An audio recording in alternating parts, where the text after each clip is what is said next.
ટૂંકમાં ભૂલને લઈને બંધાયા છીએ.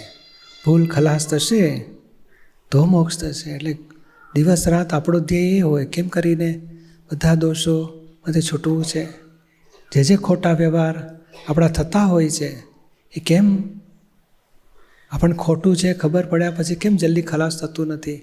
ક્યાંક પોષણ મળ્યા કરે છે. ટીવી, મને ખબર છે ટીવી મને સિરિયલ જોવાની કટેવ પડી ગઈ છે, ખોટું છે, તો બંધ કેમ ન થતું? તો કે રક્ષણ થાય છે ને.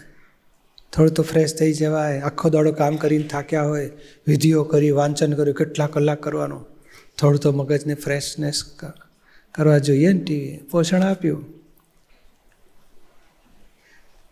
ભલે દોષ ઊભો રહે પછી. એટલે જે આપણે વ્યવહાર આપણને જે ખોટા દેખાતા હોય કે મોક્ષ માર્ગમાં યોગ્ય ના લાગે એવું થતું હોય એ ક્યાંક એને પોષણ મળ્યા જ કરે છે. વિષયના દોષો તોય પોષણ મળતું હોય. માન, કોઈ બધા કે તમે કામમાં ભૂલ કરો છો તો કે ના, એ તો કહે ને હા હું મારી રીતે બરોબર, તમને ભૂલ લાગે તમારી દ્રષ્ટિએ કે છે. એટલે ભૂલ આપણી સુધરે નહીં. કામકાજની બાબતમાં ક્યાંય દ્રષ્ટિ બગડતી હોય, વિચાર બગડતા આપણને ઘણું થાય કે આ દોષ છે, ખૂબ પ્રતિક્રમણ કરું તોય જતો કેમ નથી. ક્યાંક એને પોલ વાગે છે, ક્યાંક તન્મયાકાર રહેવાય છે. જેના વિષય ખોટો છે એવું જાણીએ છીએ, ખૂબ પ્રતિક્રમણ કરીએ છીએ, તોય હજુ ક્યાંક એને પોલ કેવી વાગે, કંઈક તો સુખ હશે ને, કંઈક તો મજા હશે ને. એટલે એ પેલું કંઈક સુખ છે એવું માનીને પછી ગમે તેટલું ધો કરીએ ને તો પૂરેપૂરું ના ધોવાય. 2-4 પડ ઓછા થાય 10માંથી, પાલું અમુક પોષણ મળ્યા જ કરે ને. જેમ સામાન્ય દોષિત છે જોઈએ, નોંધ લીધી હોય આવો ખોટું કરે છે, આવો માણસ છે, દોષિત જોઈને પછી થાય કે મારી ભૂલ થાય છે, મારે નિર્દોષ જોવો છે, પણ છે તો દોષિત જ. એટલે ગમે તેટલા પ્રતિક્રમણ કરીએ તો ચોખ્ખું ના થાય. જે પેલા હોડકાને ખોટે બાંધીને પછી આખી રાત હલેસા મારે એ આગળ વધ્યો જ ના હોય ને. કેમ દોષિત જોવાય છે અને ચોખ્ખું કરીએ છીએ ત્યાં સુધી દોષો ખલાસ ના થાય.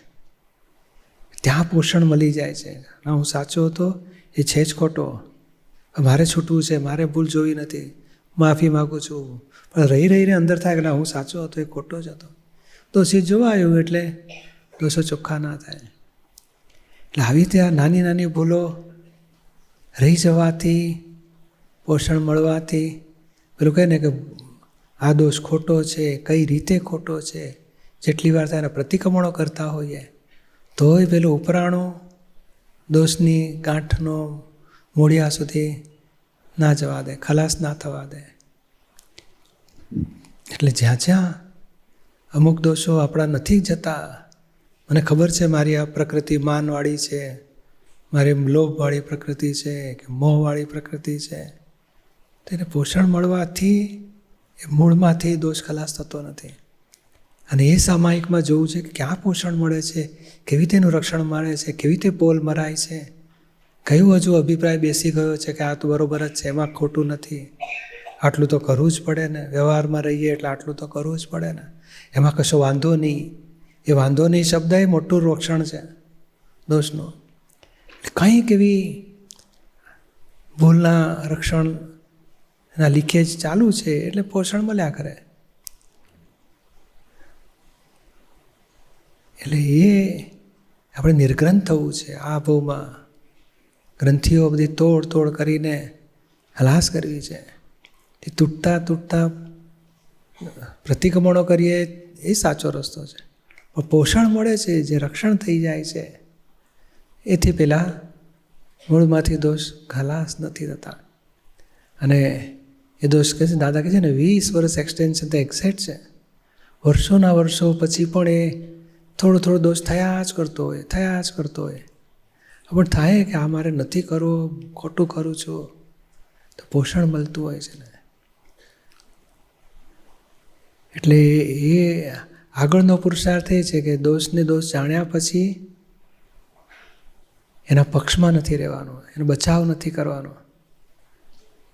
આર્ગ્યુમેન્ટ કરી નાખે, એમાં તો ખોટું નહીં, એમાં જ વાંધો નહીં, આ તો કરવું જ પડે, એટલે એક્સટેન્શન થઈ જાય.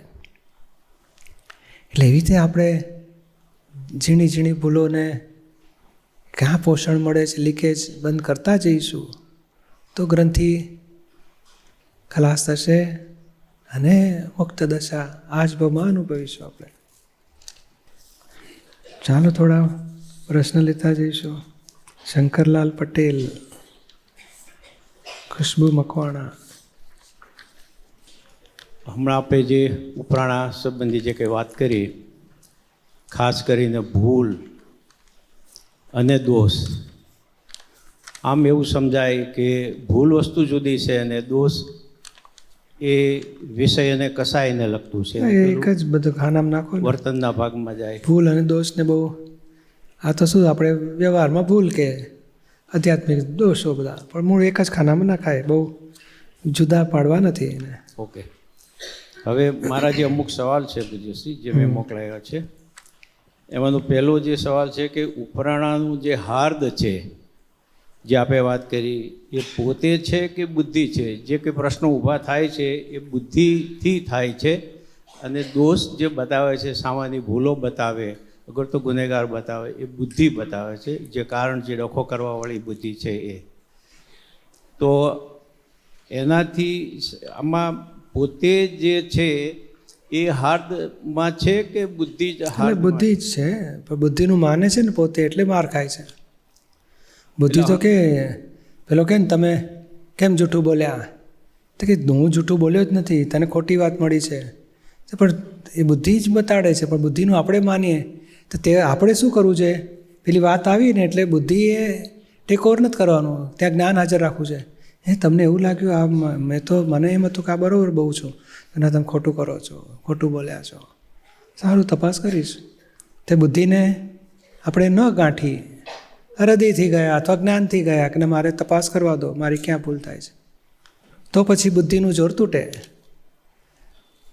હા કે ને કે બુદ્ધિ કેવી છે કે એ રક્ષણ કરાવે છે દોષનું. બરાબર. ઉપરાણું લેવડાવી નાખે. તું મને ખોટું કહે, તું તારો તપાસ કર, તારી વાત ખોટી છે, ખોટી મને ના આક્ષેપ મૂકીશ તો તરત બચાવ કરી નાખે. એને દાદા કહે વકીલ, કે વકીલ બુદ્ધિને પોતે જ ભગવાન બેઠા છે જજ કહેવાય, અહંકાર બિચારો આરોપી કહેવાય, અને બુદ્ધિ વકીલાત કરે. એ જ એવું કરતો હતો કે બધા એની માટે જ ખોટું કહે છે, મારી માટે તો કોઈ બોલ્યું જ નથી, એની માટે જ બધા કહે છે ખોટું કરે છે. અને એ ખોટો છે ને એ જ બીજાને ખોટા આક્ષેપ આપે કે તમે ખોટું કરો, આપણે કરતા નથી, આપણે બરાબર છીએ. આ રક્ષણ કરી નાખે તરત. કે ના વકીલ બુદ્ધિ વકીલાત ન કરે ને તો પછી જજમેન્ટ આપે કે ચાલો એ તને કહે છે ખોટું, આપણે માનો. પેલો અહંકારે કે આ મારી ભૂલ થઈ, એવું ધ્યાન રાખીશ, દોષ ઓછા થાય. નિષ્પક્ષપાતી થવું જોઈએ. આ બુદ્ધિ પક્ષમાં જ રાખે ને, પ્રકૃતિના પક્ષમાં રાખે એ બુદ્ધિ. ઘણી પોતે જ કોઈ કહે ને તમે ભૂલ કરી છે, તમે ખોટું કર્યું, એટલે બુદ્ધિ ચડી બેસે છે કે તું સમજે શું, મને કેમ કહે છે આવું. એટલે એ બુદ્ધિને આપણે ત્યાં જ્ઞાન હાજર થવું જોઈએ કે ના ચાલો મને હજારો ભૂલો છે, એક વધારાની તપાસ તો કરવા દો. અને એમને દેખાય છે માટે કંઈક હોવી જોઈએ. દાદા કહેતા ને કે અમારી પાછળ લખ્યું કોઈ ચીઠી ચોંટાડી દાદા ચોર છે, તો કોઈ હશે કે દાદા તમે ચોર છો, હે તને કેમ દેખાયું, ભાઈ તને કેમ એવું લાગ્યું? એને દેખાય છે ને મને નથી દેખાતું, માટે તપાસ કરવા દો. તો તમારી પાછળ કોઈકે લખ્યું દાદા ચોર છે, ઓહો હો સારું થયું તે મને ભૂલ બતાડી. એટલે એને દેખાય છે માટે આપણે તપાસ કરો. આપણી પ્રકૃતિની ભૂલ આપણને નથી દેખાતી તો આપણે રક્ષણ શું કામ કરીએ? આ બુદ્ધિ રક્ષણ કરાવી નાખે.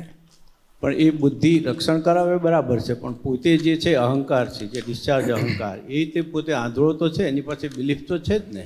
હા, પણ હવે એણે કહે ને કે બુદ્ધિનું સાંભળવાનું કે પ્રજ્ઞાનું સાંભળવાનું? ના, પણ એની પોતાની માન્યતા જે છે. હા, એટલે એ જ એની પર જ ઘા પડે છે ને. હું ચોખ્ખો છું હોય તો ખરાબ કામ કર્યું તે, એટલે આક્ષેપ આવે જ કે ભાઈ અહંકાર એટલે શું? રોંગ બિલીફનું પૂતળું. રોંગ બિલીફ જાતે તોડી શકતા નથી, એટલે કુદરત તોડાવે છે. તોડવા દેવાની હોય કે રક્ષણ કરવાનું હોય? તોડવા દેવાની. તો એ થઈ જાય છે. અને બુદ્ધિ તોડવા ના દે, ઉલટા સામાન્ય ગુનેગાર ઠરાવે, રક્ષણ કરે. એટલે દોષો પછી જો ને અનંત અવતારથી ભગવાનમાં આવી રહે ગયા, અને રામચંદ્રજી ગયા, અને કૃષ્ણ ભગવાન, આપણે અહીંયા છીએ. એટલે રૂટ કોઝમાં મૂળ પોતે જ છે. પોતે છે ખરો, પણ પોતે પક્ષવાળો છે. બુદ્ધિ ભૂલનું રક્ષણ કરાવે એટલે પોતે પાછું એક્સેપ્ટ જ કરી લે છે કે બુદ્ધિએ બતાડ્યું એટલે કરેક્ટ છે. અને બુદ્ધિ રક્ષણ કરે ને તોય થવું છે કે ના ખોટું છે, આપણે રક્ષણ નથી કરવું. એ સૂઝ કહેવાય છે. સૂઝથી એટલે હૃદયથી જાય ને અંદરથી થાય ને કે આ ખોટું છે એટલે પછી પાછા ફરી જવું છે. ખોટું છે, આ ચોર ચોરી કરતો હોય ને એને એમાંથી સૂઝ પડે કે આ પૈસા ઉપાડી દીધા, ખોટું કર્યું. પછી કે છે પૈસાવાળો લોકોને ખાઈ જાય છે ને એમાં શું ખોટું, બુદ્ધિ ફરી વળે એટલે પછી પોતે ચોર થતો જાય અને એ ચોરી કરું છું ખોટું ના લાગે ને પછી રીઢો ગુનેગાર થઈ જાય. એટલે આ સૂઝ અંદર હોય છે, એ જો અંદરથી સૂઝ કહે ને કે આ ખોટું કરીએ છીએ, પાછા ફરી જવું છે કે ને હવે મને મહીથી ના પાડે છે મારે નથી કરવું, તો ધીમે ધીમે શક્તિ વધે, તો બુદ્ધિનું જોર તૂટે. સૂઝનું સાંભળે તો અને એ નક્કી કરે ને તો પછી સંભળાય કે ના મારે આ કરવું છે, આ અંદરનું દવા જ ના પાડે છે અને મારું કોઈ આવું લઈ જાય તો મને દુઃખ થાય, તો મારે કોઈનું ના લેવું છે. એ કંઈક સૂઝ એને હેલ્પ કરનારી વસ્તુ છે. બરાબર. અચ્છા, હવે કસાય પ્રત્યે જે રાગ હોય તેને પણ ઉપરાણું કહેવાય? હા, એ થઈ ગયો ને, પક્ષનો થયો એટલે પક્ષ એટલે ઉપરાણું. જે કસાય કાઢવા છે ને હાચવાવ કર્યો એમાં શું ખોટું, એમાં ખોટું લાગતું જ નથી, એ રાગ એટલે રક્ષણ થઈ ગયું, ઉપરાણું જ કહેવાય. એટલે અહીં જે રાગની વાત આવે છે કસાય પ્રત્યેની, તો ત્યાંય 5 આજ્ઞાથી જ અને ગાંઠોને નિર્મૂળ કરવાની. કસાય એટલે દુઃખ આપે છે એને રક્ષણ કેમ કરાય? ભોગવટા આપે છે એટલે રક્ષણ કેમ કરાય? ઉપરથી ભોગવે તેની બોલ, ત્યાંથી જ પાછા ફરો. દાદા ભગવાન કહે છે આપણે ભોગવે જ માટે આપણી બોલવું. એટલે કસાયો એ દુઃખ આપનારા છે, પોતાને દુઃખ આપે ને બીજાને દુઃખ આપે, બે ભૂલ કાઢીને પીડા આપનારા છે. છે. હવે દાદાશ્રી એમ કહે છે કે આ પોતાપણું ગયું તો મોક્ષ છે. પોતાપણા અને ઉપરાણામાં ફરક શું તો પછી? એટલે એ ઉપરાણું લેનારું એ પોતાપણું જ કહેવાય. જે પ્રકૃતિને પારકી ગણીએ છે અને પ્રકૃતિને હાચવે છે એટલે પોતે પ્રકૃતિનું રક્ષણ કર્યું એટલે પોતાપણું. એટલે ઉપરાણું લીધું એ પોતાપણું જ કહેવાય. એટલે પોતાપણું છે તો એ ઉપરાણું થાય, હોય જ, ઉપરાણું હોય જ. પોતાપણું એટલે જ ઉપરાણું. ઓકે. પોતા પ્રકૃતિને નિકાલ કરવાનો સંભાવે એને બદલે રક્ષણ કરે છે, એ પોતાપણું, અને એ જ ઉપરાણું લીધું કહેવાય. એટલે પોતાપણા થકી જે ક્રિયા થાય છે. હા, નહીં, જે ક્રિયા થાય છે, અચ્છા 5 આજ્ઞા પાળો તો આત્માનું રક્ષણ થાય અને કસાયથી પ્રકૃતિનું રક્ષણ થાય છે. કોઈ કહે ને તમે ખોટા છો, તો ના હું સાચો છું. એ સાચો છું એ અહંકાર, એ કે ને કે હવે છે સાચી ખોટી પ્રકૃતિ છે. આ સારું ખરાબ સાચું ખોટું બધું પ્રકૃતિનું છે, એનું રક્ષણ નથી કરવાનું. કારણ તમે જેને સાચા માનતો એના વ્યૂ પોઈન્ટથી ખોટું હોય તો ભાઈ તારા વ્યૂ પોઈન્ટથી બરાબર છે એટલે તપાસ કરીશું. પણ રક્ષણ ના કરો. રક્ષણ કર્યું એટલે કોણે રક્ષણ કર્યું? એ અહંકાર કહેવાય છે, એ પોતાપણું કહેવાય છે. કે પોતે હું સાચો છું એ બિલીફમાં હતું અને પછી એને પુરાવા ભેગા કર્યા બુદ્ધિએ કઈ રીતે હું સાચો છું, અને હવે તૂટવાનું આવ્યું, કુદરત તોડવાની તો છે જ, ત્યારે એને સહન નથી થતું એટલે રક્ષણ કરે છે. એટલે એ જ પોતાપણું. હવે જ્ઞાતા દ્રષ્ટા પદમાં રહી સૂક્ષ્મતર અહંકારને અગર કસાયોને અગર અંતસ્કરણને કે મંગલદાસને જોવાનો કોને છે કે બધાને જોવાના છે? પ્રાયોરિટી? એ પ્રાયોરિટી એટલે શું છે? આ કસાયોને જોશો ને, અંતસ્કરણ તો શું છે, બિચારું ડિસ્ચાર્જ છે, મંગળદાસે ડિસ્ચાર્જ છે. એટલે એ બે તો પ્રકૃતિ ખાલી થઈ એટલે ભરેલો જેવા ભાવે ભરેલું તેવા ભાવે ઉકલ્યા કરે છે. હવે ઉકલતી વખતે પેલા ડિસ્ચાર્જ કસાયો ઊભા થાય અને એ કસાયોને પોષણ આપવાનું નથી, એને જુદા રાખી નિકાલ કરવાનો છે. જે વાણી કે ને ભાઈ આમ કરવું જોઈએ, આવી જ કરાય, આ ના કરાય, આ ખોટું કરો તમે. હવે વાણી બોલાય પણ વાણીની પાછળ પેલો અહંકાર છે, સત્યનો આગ્રહી છે. એ આગ્રહ છે ને એ કસાય કહેવાય. બરાબર. અને કસાયને ચોખ્ખો કરો કે ભાઈ આવા શબ્દો નીકળે છે, એ પાછા આટલો બધો આગ્રહ કે હું સાચો છું, તમે ખોટું કરો છો, આ ખોટું બંધ કરો, આમ જ કરવું જોઈએ, તે આગ્રહ કર્યો ને એ કસાયને પકડો. તે આ કસાયને જોવા એ જ આપણું જ્ઞાન. અને પછી સમજાવીને કામ લો. ભાઈ મારો વ્યૂ પોઈન્ટ છે, આવું કરીએ તો સારું, નહીં તમે બરાબર નથી, સારું, ત્યારે બધાને શું યોગ્ય લાગે છે એ કરીશું આપણે. તો આગ્રહ છોડી દીધો તો જીત્યો. અચ્છા, હવે જે મંગલદાસ છે એ ભમડો છે અને વ્યવસ્થિતના તાબે છે અને એમાં જે ઉપરાણું લે છે પોતે થકી, એટલે પોતે અહંકાર બુદ્ધિ પક્ષમાં બેઠો કહેવાય, આત્મા પણ છૂટ્યું. એટલે એ તન્મયાકાર જે થાય છે એ ક્રિયા થવાની જ કે ન પણ થાય જાગૃતિથી? એટલે જાગૃતિ હોય તો જ ન જ થાય, પણ એ થઈ જાય તો પોત છૂટા પડી જવું છે કે આ ખોટું થઈ ગયું, આ રક્ષણ કરવા જેવું નથી. એ ઉદયમાં તન્મયાકાર થવાય એવું કોઝિસ કરતા ભાવે તન્મયાકાર થયેલો લઈને આવેલો છે. એટલે પછી ભોગતા ભાવમાં તન્મયાકારપણું આવી જાય. પણ ત્યાં પુરુષાર્થ કહેવાય છે કે ભાઈ આ ઉદયમાં છે, મારે રક્ષણ કરવા નથી, આ ભરેલો માલ સંભાવે નિકાલ કરવો છે, સંભાવ રાખવો એ પુરુષાર્થ કહેવાય. અને રાગ દ્વેષમાં પડવો, એ ડિસ્ચાર્જમાં એ તન્મયાકાર રહેવું, એ બધું નબળાઈ કહેવાય. થઈ જાય તોય પછી પ્રજ્ઞાથી જુદું પાડો કે શું કામ બાવાને પકડો, શું કામ ઉદયમાં મંગળદાસમાં પેસી જાઓ છો, દુઃખી થશો, બહાર નીકળો, અમારી જોડે આવી જાઓ, તોય પ્રજ્ઞાથી જુદું પાડી શકાય. એટલો આપણો અક્રમ વિજ્ઞાનનો પુરુષાર્થ છે. ત્યાં તપ કરવું પડે, તપે કરવું પડે, અને વાતચીતનો પ્રયોગ બહુ ઉત્તમ સાધન છે. અચ્છા, તો જ એ આજનું જ્ઞાન જુદું, પાછલા જ્ઞાનના આધારે બાવો મંગળદાસમાં એક થઈ ગયો છે. એટલે આજે નવું જ્ઞાન આપો કે શું કામ ઊંધામાં પડો છો, માર ખાશો, ચાલો આ બાજુ આવો, તો પાછો આવી જાય બિચારો.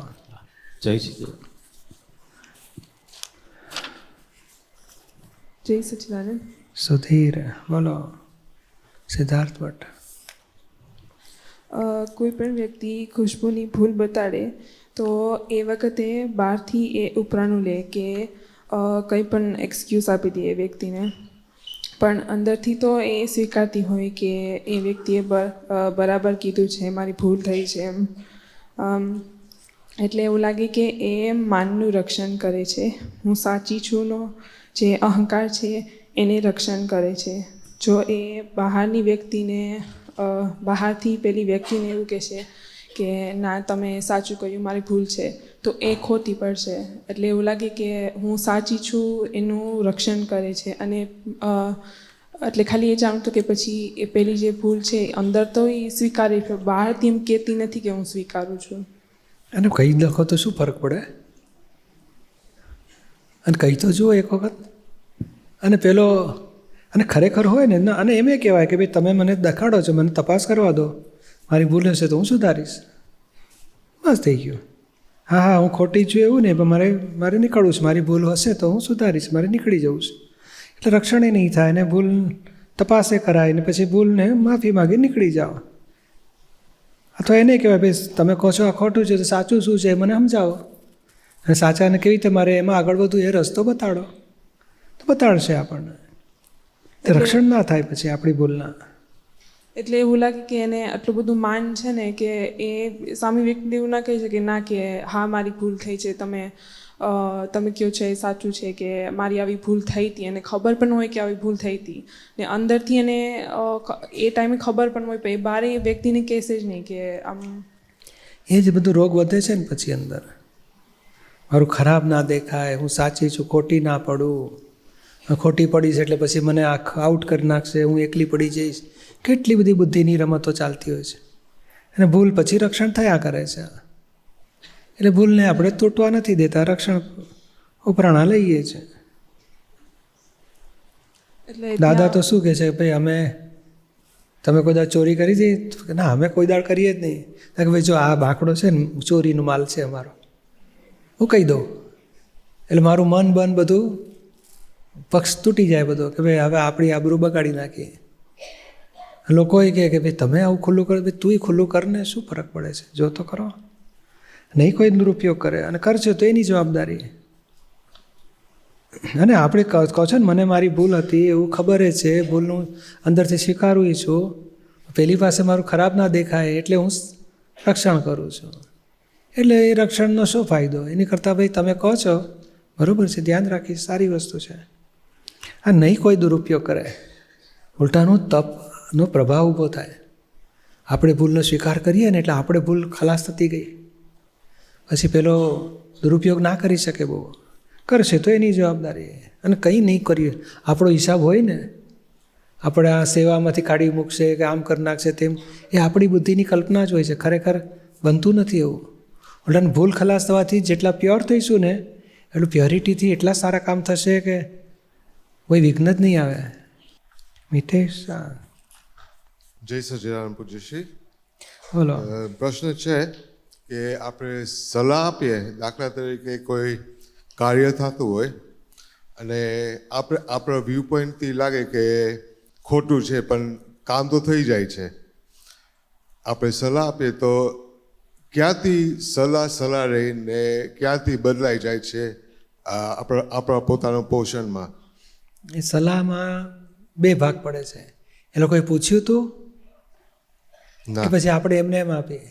ના, એટલે જો પૂછે ને તો ઉત્તમ કહેવાય, તો આપેલી કિંમત આપણી. ના પૂછે તો પછી એમને એમ આપી એક થોડુંક એ સ્વીકારે કે ના સ્વીકારે.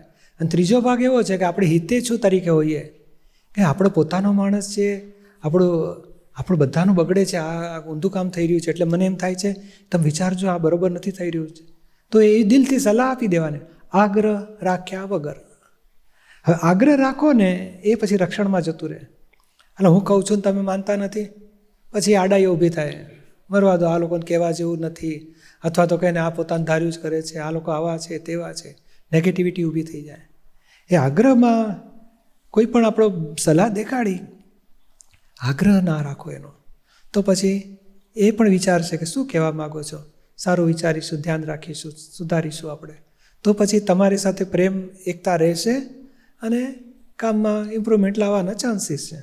ને બીજું પૂછીશું કે સલાહ દેવામાં કંઈ ખોટ નથી ને? તો એ સલાહ દેવામાં ખોટ એટલે આ રીતે ખોટ, એણે પૂછ્યું નથી ને દુકાનમાં આપણે આમ પસાર થતા અહીંયા આવો જો આ માલ સસ્તો છે લેવો પડશે તમારે, મારે નથી જોતો, ના કેમ નથી લેવો, થોડું તો લેવું જ પડશે, અરે પણ મારે નથી જોઈતું, તક ના કેમ નથી લેવું, એ નામ સલાહ આપવી કહેવાય, એ માગ્યા વગર. બરાબર. દુકાનનો માલ આપણે આપી દેવા માગતા હોય, પેલો ના પાડે તો શું કરવું? એ કેમ મારે જોઈએ છે તો આ 3 જાતની વેરાયટી છે, આની કોસ્ટ આની આટલી, તમને યોગ્ય લાગેલો તો એ લેવા આવ્યો તો આપવું સારું.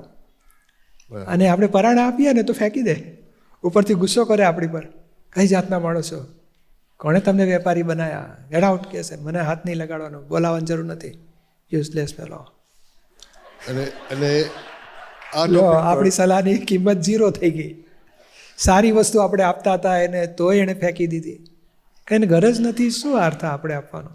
અને બીજું પૂછીશું કે ભલે કે સામેની વ્યક્તિને આપણી સલાહ ના જોતી હોય, પણ પાછળથી બીજા 5ની વ્યૂ પોઈન્ટ માણસ એટલે સરખી હોય ને આપણે કહેવા જાય કે તમે આમ કરો ફોર એક્ઝામ્પલ, તો એ ખોટ છે એમાં? ખોટું તો શું છે કે પણ એને ગમતું ના હોય તો પછી એ સાંભળવાનું જ નથી ને. અને હંમેશા પોતે જે કરે ને એને સાચું જ માને એવો સંસારનો વ્યવહાર. એને ખોટું તમારી દ્રષ્ટિએ ખોટું છે પણ એની દ્રષ્ટિએ તો બરાબર જ લાગે છે ને. એને આપણી વાતને એને કહેવું હોય તો કેવી રીતે કહેવાય કે મારો એક પોઈન્ટ આ બાબત માટે કેવો છે, તમે વિચારશો, શું કહો છો? તો મને એમ લાગે છે કે આપણે આજે કર્યું ને આ બધાને તકલીફ પડી જશે, આ બધા બૂમ પાડશે, આવું ના કરીએ તો સારું, વિચારજો. આગ્રહ રાખ્યો, અરે સૂચના આપીને છોડી દીધી. નોટિસ બોર્ડ હોય છે ને, પછી એમ લોકો વાંચે, 11 વાગે આ પ્રોગ્રામ છે, 12 વાગે, 1 વાગે જમવાનું છે, ચાલો 1 વાગે સીધું પહોંચીશું આપણે. એ નોટિસ બોર્ડ હોય ને એમાં કોઈને 11 વાગે આવો કે 12 વાગે આવો કે 1 વાગે આવો, એમાં કોઈને આગ્રહ નથી કરતા. પેલો વાંચીને નક્કી કરે છે કેટલાક 11 વાગે તો પહોંચી જઈશું, ના સારો પ્રોગ્રામ છે જોઈશું, એવું હોય છે ને, એ નોટિસ બોર્ડ કહેવાય. નોટિસ બોર્ડમાં પેલા હાથમાં પકડીને પછી બધાને બાવડા ચડી 11 વાગે આવવું પડશે, અંદર આવો, તો એ આપણી આગ્રહ રાખ્યો કહેવાય. આગ્રહમાં કંટાળી જાય માણસો. નોટિસ બોર્ડમાં એને ફાવે એવું નક્કી કરીને પોતે ગોઠવે, પછી નોટિસ બોર્ડ થવું સારું, પકડીને ખેંચવા જેવું નહીં કોઈને. નામ જાયું? બરાબર.